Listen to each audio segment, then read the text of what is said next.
Everest Live. Someone's very happy that I'm home. And tonight is the last big push of the season on Mount Everest.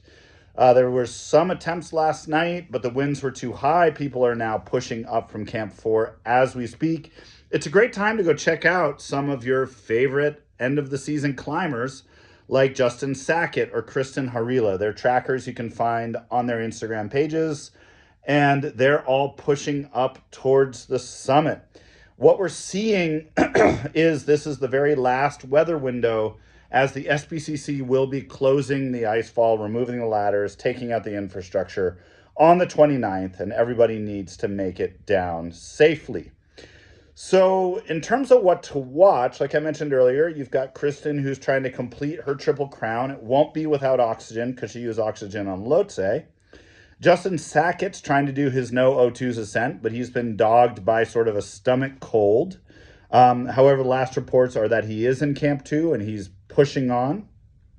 There's other climbers too from Summit Climb and Elite Exped that are trying to make the summit today.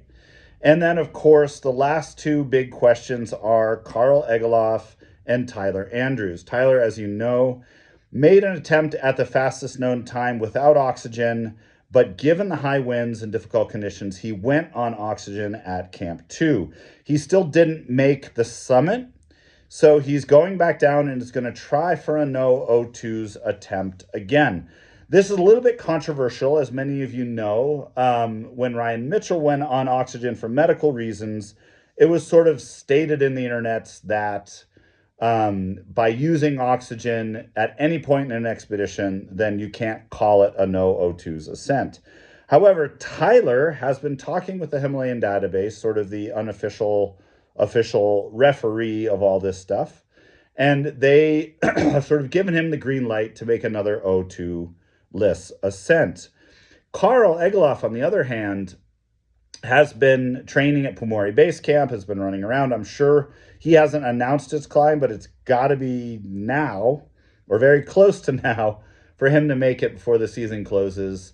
And his attempt is actually a little bit different than Tyler's. Tyler's trying to do base camp to summit. Karl's trying to do up and all the way back down, as no one set the record from the top all the way back down without oxygen. So interesting stuff. You know, it's the same arbitrariness of Himalayan climbing. There are actually no rules, but we as an audience like to ascribe rules to it. I'm just hoping everybody has a safe trip up and back, and then we can end the season with only the number 5 deaths that we've seen so far, which are too many. But given the number of people on the mountain, it's actually quite a low number.